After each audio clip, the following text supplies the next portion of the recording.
Peace up to the tribe, wherever you guys might be. Top of the day. Good afternoon and good evening. This is your brother Samal here. Reaching out, touching bases with the family from the beautiful country of Kenya. Beautiful, right, family?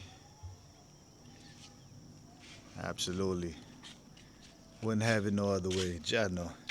Today I want to talk briefly, family, about the recent dealings with reparations. As we all know, if you're not aware, the United States government and also the country of Israel pushed back.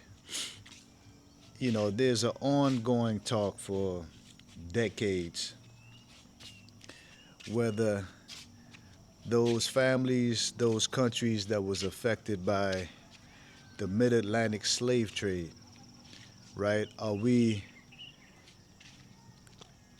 owed our just due for the atrocities that befell our people? And just recently, last week actually, the government of Ghana was pushing heavily for reparations, and America and Israel pushed back, and amongst other countries as well, pushed back. So, real quick, family, I want to play a clip to kind of capsulize for you guys what it is that I'm talking about, and I'll be right back for some more commentary. Voted against the resolution was the United States. Were you disappointed by that vote? So I would like to comment on the reasons they gave. They sought to create the impression that the time for negotiations have been short. The president of Ghana served notice last year in September.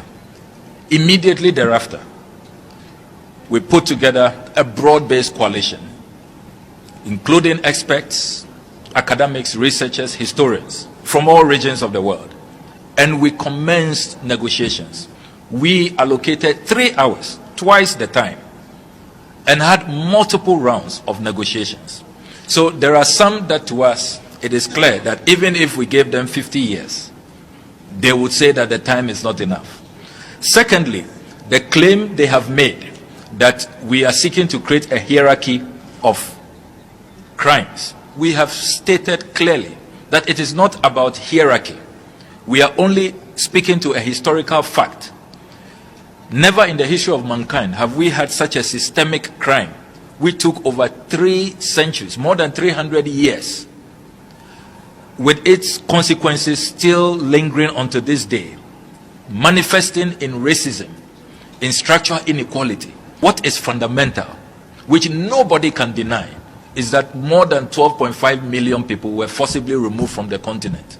More than 3 million people died, were tossed into the transatlantic ocean, which is a mass grave site. And in our country, Ghana, the country with the highest number of slave forts and castles, we are living witnesses on a daily basis when we go into those castles and forts and we see the door of no return. We break down. One of the key reasons raised by the United States for which reason they are abstaining is the lack of clarity on who is the recipient of the reparatory justice. What is your response to that? Is surprising. In this resolution, talked about frameworks which will put in place that will take care of the consequences, the lack of opportunity, discrimination, the degradation of people of color. And we have made clear that African leaders or Caribbean leaders are not looking for money. It goes against our conscience to seek to profit from this. We are talking about courses to deal with the structural inequalities. And we are also talking about the return of artifacts. There are thousands of artifacts from Egypt all the way to the Ashanti Kingdom in Ghana. Again, it is totally wrong for a claim to be made that there is no clarity about who benefits from reparatory justice. So, as you can see, in 2026, after looking back on the heinous acts of the European world against brown and black people. Chattel slavery has to be the top of the list. You understand? And it goes up there with the Hiroshima Nagasaki situation when the Americans dropped a nuclear warhead on Japan. Yeah, sorry about that, family. Where America dropped a nuclear warhead, you heard me correctly, on the country of Japan, setting Japan back decades. Decades. So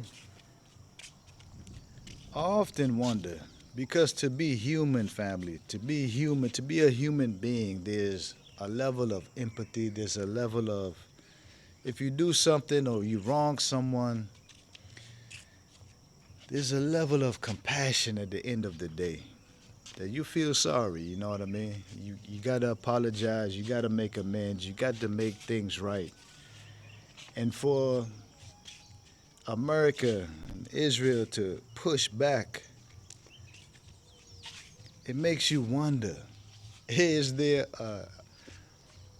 a different breed, a different species of human being? Because it's crazy.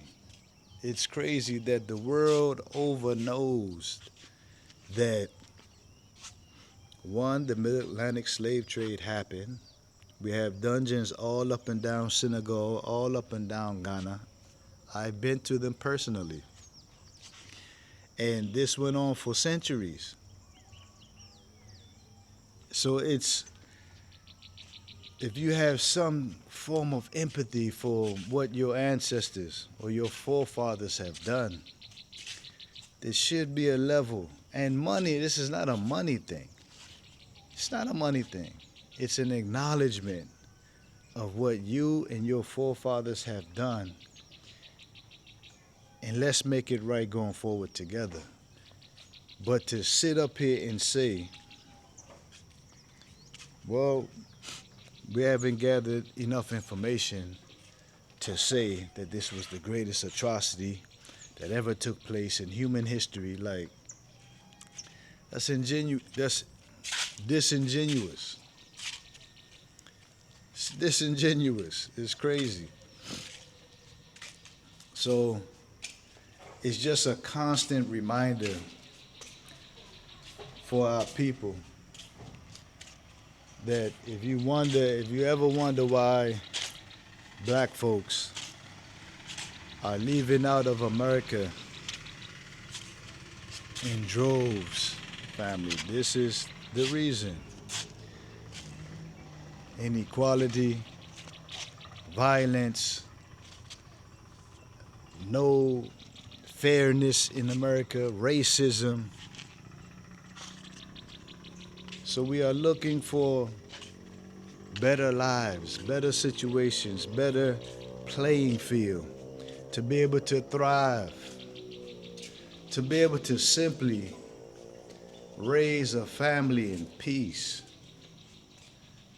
Like, who in their right mind want to wake up to a stressful situation day in, day out, year after year, decade after decade, coming out of after the Mid-Atlantic slave trade, civil rights movement? You understand? Like, name me a season of time where black people / African people had a season of just peace. Name me a time. I mean, we can name some times. But those eras of history, you will find that we was on top. The African had powerhouse geopolitical movements such as Timbuktu, ancient Ghana, Songhai, Mali. You understand? ancient Kemet or Egypt. We was hitting on all cylinders, and it seems that the powers that be, they ultimately know who we are as a people. They know our potential. So there's a concerted effort to keep us at a certain level, to keep us, keep this power contained. But like Public Enemy once said, Chuck D, fear of a black planet. Don't say that you understand unless you hit a man back, because I'm looking for the same thing. It's a new thing. Check out this I bring up on the level, because I'm next to the bass. Come on, turn up the radio. Yeah, family. Fear of a black planet.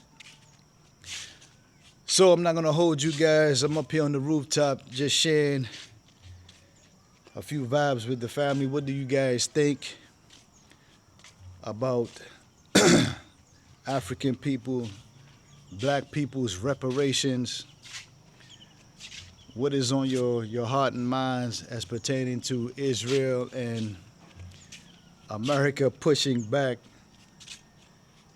Y'all these are the times that we in. These are the things that we still got to talk about in 2026. Y'all. But I'm going to tune out right here, family, just to tune back in. This is your brother Samal here. Go ahead and hit that QR code on the screen to take you into a world of beautiful vibes, art, jewelry, etc. And don't forget to put in your commission-ordered paintings. Y'all know. Peace out, family.